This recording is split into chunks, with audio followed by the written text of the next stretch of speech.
தமிழகம், புதுச்சேரி, காரைக்காலில் இன்றும் நாளையும் இடி மின்னலுடன் கூடிய மிதமான மழைக்கு வாய்ப்பு. சுமார் 50 கிலோமீட்டர் வேகத்தில் பலத்த காற்று வீசக்கூடும் என்றும் வானிலை ஆய்வு மையம் தகவல்.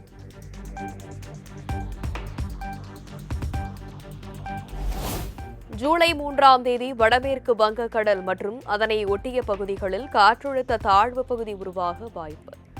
மகாராஷ்டிரா முதல் வடக்கு கேரளா வரை காற்றழுத்த தாழ்வு பாதை நிலவுவதாகவும் வானிலை ஆய்வு மையம் தகவல்.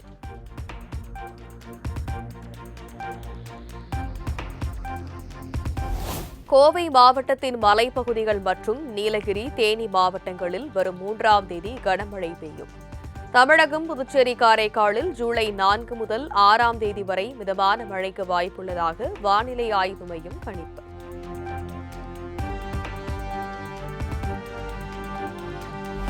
அடுத்த 5 நாட்களுக்கு மத்திய மேற்கு வங்கக்கடல், மத்திய கிழக்கு அரபிக்கடல் பகுதிகளில் மணிக்கு 60 கிலோமீட்டர் வேகத்தில் பலத்த காற்று வீசக்கூடும். பாதுகாப்பு கருதி கேரளா, கர்நாடகா மற்றும் லட்சத்தீவு பகுதிகளுக்கு மீனவர்கள் செல்ல வேண்டாம் என அறிவுறுத்தல்.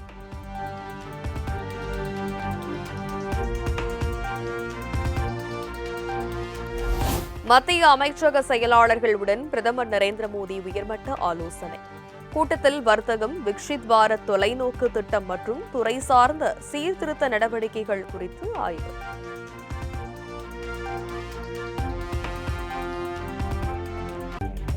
சென்னை தலைமைச் செயலகத்தில் நடைபெற்ற IAS மற்றும் IPS அதிகாரிகளின் 2 நாள் மாநாடு நிறைவு. சட்டம் ஒழுங்கு, போதையில்லா தமிழகம், குழந்தைகள் பெண்கள் பாதுகாப்பு, சுகாதாரம் உள்ளிட்ட துறைகளின் செயல்பாடுகள் குறித்து அதிகாரிகளுக்கு அறிவுறுத்தல்.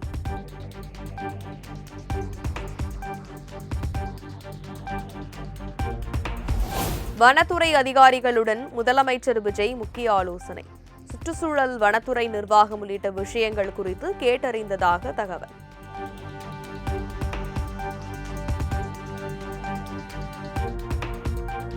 SIR மூலம் வாக்காளர் பட்டியலில் பெயர் சேர்த்தல் மற்றும் நீக்குதல் திட்டத்துக்கு எதிர்ப்பு. திமுக உள்ளிட்ட 23 எதிர்க்கட்சிகள் உச்சநீதிமன்ற தலைமை நீதிபதி சூரியகாந்துக்கு கடிதம்.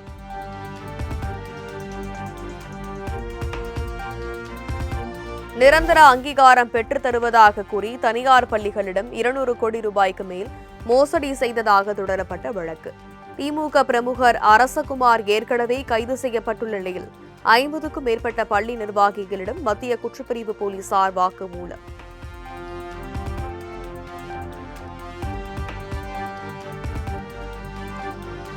கன்னியாகுமரியில் அணு கனிம சுரங்கள் அமைப்பதற்கான நில ஒதுக்கீடு அனுமதி நீட்டிப்பு. 1144 ஹெக்டேர் பரப்பளவிலான நில ஒதுக்கீடு ஆணையை மேலும் ஓராண்டுக்கு நீட்டித்து தமிழக அரசு அரசாணை.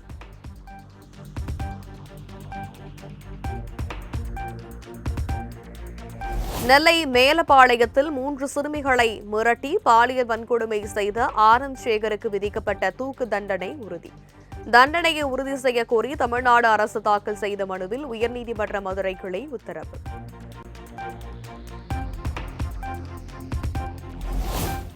லஞ்ச ஒழிப்புத்துறை ஆய்வாளர் விமலாவை பணியிடை நீக்கம் செய்த உத்தரவுக்கு விதிக்கப்பட்ட இடைக்கால தடையை எதிர்த்து தமிழக அரசு மேல்முறையீடு. வழக்கு எண்ணிடப்பட்ட பிறகு விசாரணைக்கு எடுத்துக் கொள்ளப்படும் என உயர்நீதிமன்றம் தகவல்.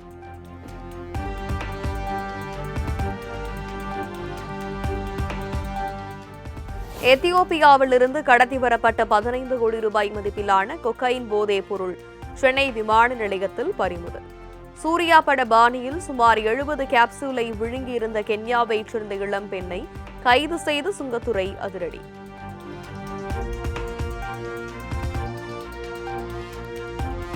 சென்னை சென்ட்ரல் வங்கியில் போலி ஆவணங்கள் மூலம் வீட்டுக்கடன் பெற்று 5.25 கோடி ரூபாய் மோசடி செய்ததாக வழக்கு. வங்கியின் முதுநிலை மேலாளர் உள்ளிட்ட இருவருக்கு தலா 7 ஆண்டுகள் சிறை தண்டனை விதித்து CBI சிறப்பு நீதிமன்றம் உத்தரவு.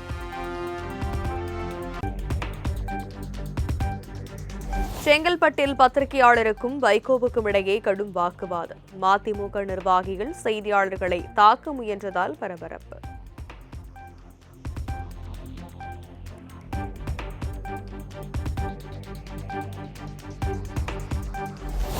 தனது உண்மையான நிறத்தை வெளிப்படுத்திவிட்டார் மதிமுக பொதுச் செயலாளர் வைகோ. குதிரை பேரத்திற்கு விஜய் தூண்டினார் என கூறிய வைகோ தற்போது அரசின் தவறுகளை திசை திருப்ப மாறி மாறி பேசுவதாக திமுக அமைப்பு செயலாளர் RS பாரதி விமர்சனம்.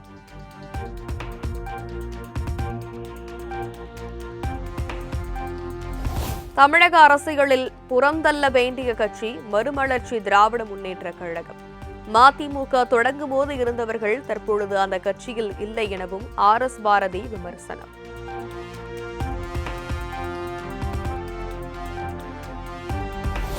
அதிமுக பொதுச் செயலாளர் எடப்பாடி பழனிசாமிக்கு எதிராக முன்னாள் அமைச்சர் SP வேலுமணி மீண்டும் போர்க்கொடி. தன்னுடன் வந்த அனைவருக்கும் உடனடியாக மாவட்ட செயலாளர் பதவி வழங்க வேண்டும் என நிபந்தனை.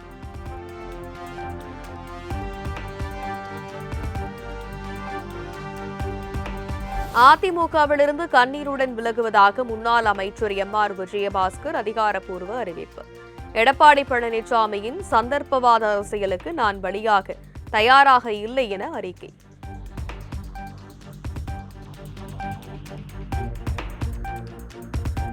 கரூர் சட்டமன்ற தொகுதி காலியானதாக சட்டப்பேரவை செயலகம் அதிகாரப்பூர்வ அறிவிப்பு. கரூர் அதிமுக MLA MR விஜயபாஸ்கர் நேற்று தனது பதவியை ராஜினாமா செய்த நிலையில் கரூரையும் சேர்த்து 7 தொகுதிகளுக்கு விரைவில் இடைத்தேர்தல்.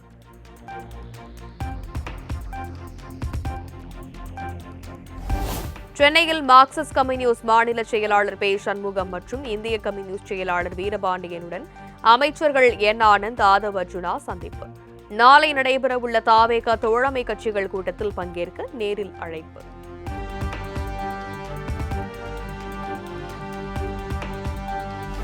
நாளை நடைபெறும் தாவேக கூட்டணி கட்சிகள் கூட்டத்தில் VCK பங்கேற்கும் என அக்கட்சி தலைவர் திருமாவளவன் அறிவிப்பு. 5 ஆண்டுகள் ஆட்சியை நிறைவு செய்ய தாவேக அரசுக்கு VCK துணை நிற்கும் எனவும் பேட்டி.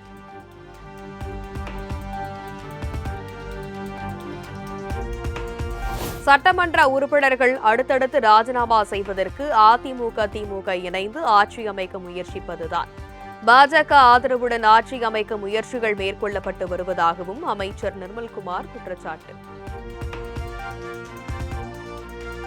முன்னாள் அமைச்சர்களுக்கு எதிராக வழக்கு பதிவு செய்வது குறித்த கோப்புகள் மீது ஆளுநர் முடிவெடுப்பார். ஆளுநர் ஒப்புதல் வழங்க கோரி எவ்வித அழுத்தமும் கொடுக்கப்படவில்லை என்றும் அமைச்சர் CTR நிர்மல்குமார் விளக்கம்.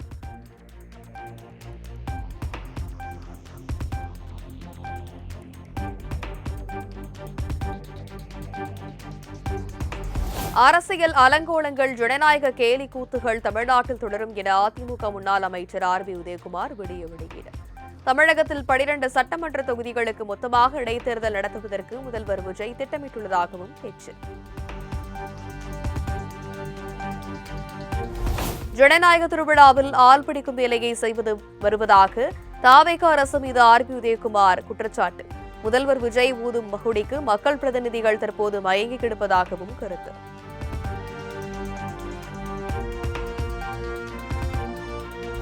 எங்களை பொறுத்தவரை காங்கிரஸ் கட்சியில் ஒரே ஒரு அணிதான், அது ராகுல் காந்தி தலைமையிலான அணிதான். நாங்கள் எல்லோரும் ஒரு பிளேயர்ஸ் தான். தன்னை பொறுத்தவரை டாஸ் போடு அனுப்பி வைத்துள்ளார்கள் என தமிழ்நாடு காங்கிரஸ் கமிட்டி தலைவர் மாணிக்கம் தாக்கூர் பேட்டி.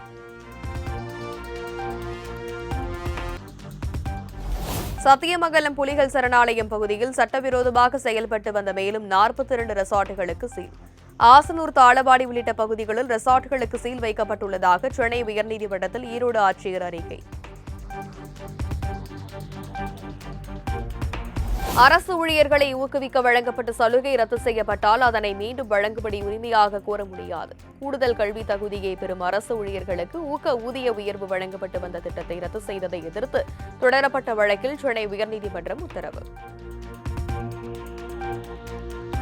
பள்ளி கல்லூரிகளில் தாவேக தலைவர் விஜயின் பிறந்தநாளை கொண்டாடியதாக புகார். விரிவான விசாரணை நடத்தி கல்வி நிறுவனங்களின் தலைமை பதவி வகிப்பவர்கள் மற்றும் ஊழியர்களை சஸ்பெண்ட் செய்ய உத்தரவிடக் கோரி சென்னை உயர்நீதிமன்றத்தில் வழக்கு தாக்கல். சாத்தான்குளம் அருகே இஸ்ரோ கட்டுமான பணிகளுக்கு பொருட்கள் ஏற்றி வந்த கனரக லாரி மின்கம்பம் மீது மோதி விபத்து. மின்கம்பிகள் அறுந்து விழுந்து பெரும் விபத்து. அதிர்ஷ்டவசமாக உயிர் தப்பிய கிராம மக்கள்.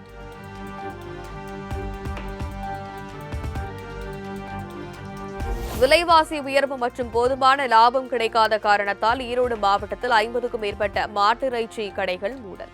கடந்த 2 நாட்களாக கடைகள் அடைக்கப்பட்டதால் வியாபாரிகளுக்கு லட்சக்கணக்கில் வருவாய் இழப்பு.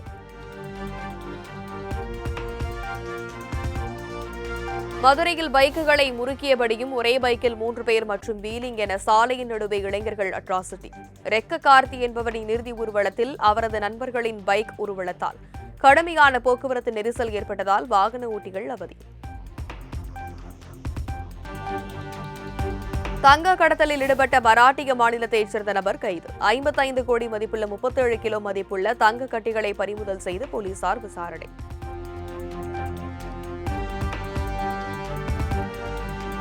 உத்தரகாண்டில் கொட்டித்தீர்த்த கனமழை, ஆறுகளில் வெள்ளப்பெருக்கு ஏற்பட்டுள்ளதாக கரையோர மக்கள் பாதுகாப்புடன் இருக்க அறிவுறுத்தல். கொல்கத்தா ஹால்டியாவில் உள்ள பெட்ரோலிய பொருட்கள் தொழிற்சாலையில் தீ விபத்து. 20க்கும் மேற்பட்ட தொழிலாளர்கள் படுகாயமடைந்ததாக தகவல்.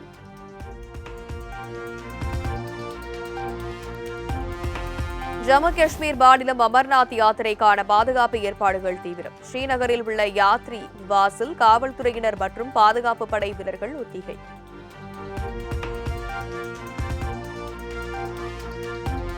இந்திய ராணுவ தளபதி உபேந்திர திவேதி பதவிக்காலம் நிறைவடைந்ததை அடுத்து பிரியாவிடை கொடுத்த ராணுவ வீரர்கள்.